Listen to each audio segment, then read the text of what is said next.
अस्सलाम वालेकुम दोस्तों, क्या हाल है? सबके खैरियत से? ठीक है। आज की वीडियो मेरी उन लोगों के लिए जो कि हाईली क्वालिफाइड है, मास्टर्स है, एमफिल है, पीएचडी, और आप लोगों को ये गिला है कि जी नौकरी नहीं मिल रही। तो ये वीडियो आपके लिए नौकरी कहीं ना कहीं पर वेट कर रही है। अगर आपको पाकिस्तान में नौकरी नहीं मिलती तो लुक्सेमबर्ग, शेंजन कंट्री है जी ईयू का, उसका आप ब्लू कार्ड भी अप्लाई कर सकते हैं। आपको ब्लू कार्ड भी मिल सकता है, वहाँ पे आपको नौकरी भी मिल सकती है, आपको वीज़ा भी आसानी से मिल सकता है और आप वहाँ जाके काम भी कर सकते हैं। आपके लिए बेहतर अपॉर्चुनिटी है इस वक्त तमाम तर पढ़े लिखे लोगों के लिए। जो लोग पढ़े लिखे हैं, ज़्यादातर पढ़े लिखे लोग जो हैं वो यही कहते हैं, उनको गिला रहता है कि पाकिस्तान में उनको नौकरी नहीं मिलती। तो ईयू कंट्रीज़ में ईयू का ब्लू कार्ड आप अप्लाई कर सकते हैं। शेंजन कंट्री है, लुक्सेमबर्ग आप जा सकते हैं और आप आसानी से वहाँ पे नौकरी भी कर सकते हैं। ज़बरदस्त मुल्क है जी, बहुत सारी अपॉर्चुनिटीज़ हैं, पढ़े लिखे लोगों के लिए काफ़ी ज़्यादा अपॉर्चुनिटीज़ वहाँ पे मौजूद हैं। और ये वो मुल्क है यूरोपीय यूनियन का जो कि थर्ड वर्ल्ड कंट्री से पढ़े लिखे लोगों को जो है वो वेलकम करता है। तमाम तर जो लोग जो पढ़े लिखे हैं उनको वेलकम करता है कि वो आएँ और यहाँ पे नौकरी करें। ठीक है। ड्यूरेशन जो है 3 महीने से लेकर आगे तक की ड्यूरेशन है। कम का वीज़ा आपको नहीं मिलेगा, 5 साल तक आपको स्टे करना है। उसके बाद जो है आगे कभी आपको वर्क परमिट परमानेंटली मिल सकता है। कम से कम वीज़े पे 3 महीने से कम की वैल्यू पे आपको नहीं बुलाया जा सकता। एम्प्लॉयर जो है, एम्प्लॉयर को अगर आपने बुलाना है और अगर आप 5 साल से ज़्यादा का टाइम वहाँ पे गुजारते हैं और टैक्स भी वहाँ पर पे कर देते हैं तो आप नेशनलिटी के लिए अप्लाई कर सकते हैं। ईयू ब्लू कार्ड आप हासिल करें, फिर नेशनलिटी के लिए अप्लाई करें। बड़ा ज़बरदस्त कंट्री है और बेशुमार लोग यहाँ से जाते हैं। थर्ड वर्ल्ड कंट्री, तीसरी दुनिया के लोग वहाँ पर जाते हैं जो कि अभी डेवलपिंग कंट्रीज़ हैं। आपके पास डॉक्यूमेंट कौन कौन से होने चाहिए, that is very much important. और एम्प्लॉयर को क्या करना है, जो एम्प्लॉयर है जिसने आपको बुलाना है, ठीक है, उसने बेसिकली उसके पास कोई उसके ऊपर ये लिमिटेशन नहीं है कि अगर वो आपको बुलाना चाहता है और ऑल्दो उसके पास अपने कंट्री में भी अगर स्किलफुल लोग मौजूद हैं, वो उनको एलिमिनेट करना चाहता है, वो उनको नहीं हायर करना चाहता है, वो आपको बुलाना चाहता है तो वो बुला सकता है। उसको करना ही है कि उससे सबसे पहले जो है अपनी एक जॉब डिस्क्रिप्शन जो है वो मार्केट करनी है। उसके बाद उसको एक इदारा वहाँ पे नेशनल एम्प्लॉयमेंट एजेंसी NEP, उस इदारे से जो है उसको ये डिक्लेरेशन वहाँ पे जाके क्लियर करनी है। हाई क्वालिफाइड लोग जो हैं उसको वहाँ पे हैं या नहीं है, डजेंट मैटर, वो आपको बुलाना चाहता है आपको बुला सकता है। फिर उसके बाद एम्प्लॉयमेंट कंसेंट जो है वो साइन करेगा। ये 3-4 चीज़ें जो एम्प्लॉयर को करनी है जो आपको वहाँ पर बुला रहा है। करंटली आपको कौन कौन से डॉक्यूमेंट्स चाहिए, ये बहुत इंपॉर्टेंट है। आपके पास एक वैलिड पासपोर्ट होना चाहिए, that is very much important. आपका एम्प्लॉयर के साथ कॉन्ट्रैक्ट होना चाहिए, मिनिमम 1 साल का कॉन्ट्रैक्ट हो। 1 साल से कम का कॉन्ट्रैक्ट हो तो वीज़ा नहीं मिलेगा। ठीक है। आपकी डिग्रीज होनी चाहिए, मास्टर, एमफिल, पीएचडीज, और आप हाईली क्वालिफाइड होने चाहिए। कौन कौन सी फील्ड है जिसकी ज़्यादा इस वक्त डिमांड है?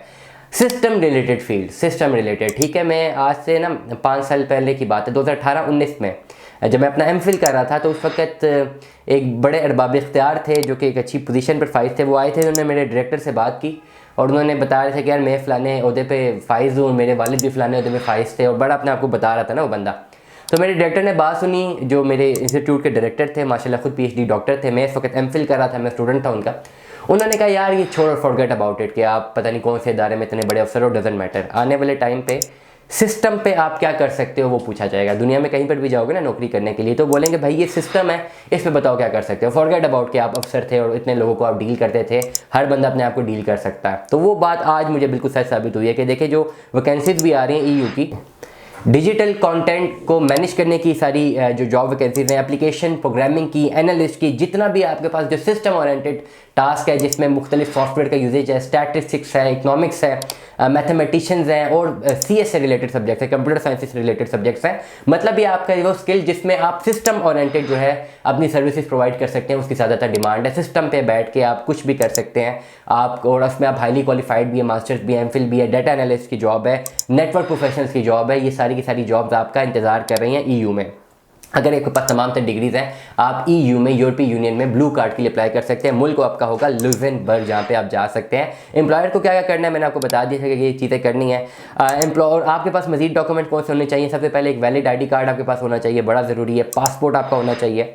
पुलिस कैरेक्टर सर्टिफिकेट आपके पास होना चाहिए यहाँ, वो बहुत ज़रूरी है। एफिडेविट आपने साइन करना है जी, वो ज़रूरी है। ID कार्ड मैं बता चुका हूँ। CV आपकी बहुत अच्छी होनी चाहिए। CV में बहुत सारी लोग गलतियाँ करते हैं। वो अगर आपकी एमफिल PhD है तो आपकी ज़रूरत नहीं है कि आप 9-10 से शुरू हो जाएं और आप सारी क्वालिफिकेशंस लिखें, 22-23 पेजेस की CV बनाएं। नहीं, just define your self in a single page. अपनी लास्ट डिग्री और अपना एक्सपीरियंस, 2 चीज़ें लिखनी है आपने, बस। अपना नाम, क्रेडेंशियल्स, ठीक है, सारी चीज़ें पता होती है, अपना नाम, तस्वीर, अपनी सारी कॉन्टैक्ट इन्फॉर्मेशन, अपनी लास्ट डिग्री, अपना एक्सपीरियंस, दैट्स इट। और कुछ भी नहीं लिखना। 1 पेज से ज़्यादा आपकी CV नहीं होनी चाहिए, ठीक है, तब आपके ज़्यादा आपका केस स्ट्रॉन्ग होता है। डिप्लोमा अगर आपने क्यों किया हुआ है, ठीक है, वो आपने साथ अटैच करना है। आपके पास कॉन्ट्रैक्ट ज़रूर होना चाहिए, मिनिमम 1 साल का कॉन्ट्रैक्ट होना चाहिए, और जो कॉन्ट्रैक्ट एम्प्लॉयर आपको भेजता है वो ईयू के लॉज के मुताबिक होना चाहिए, ठीक है।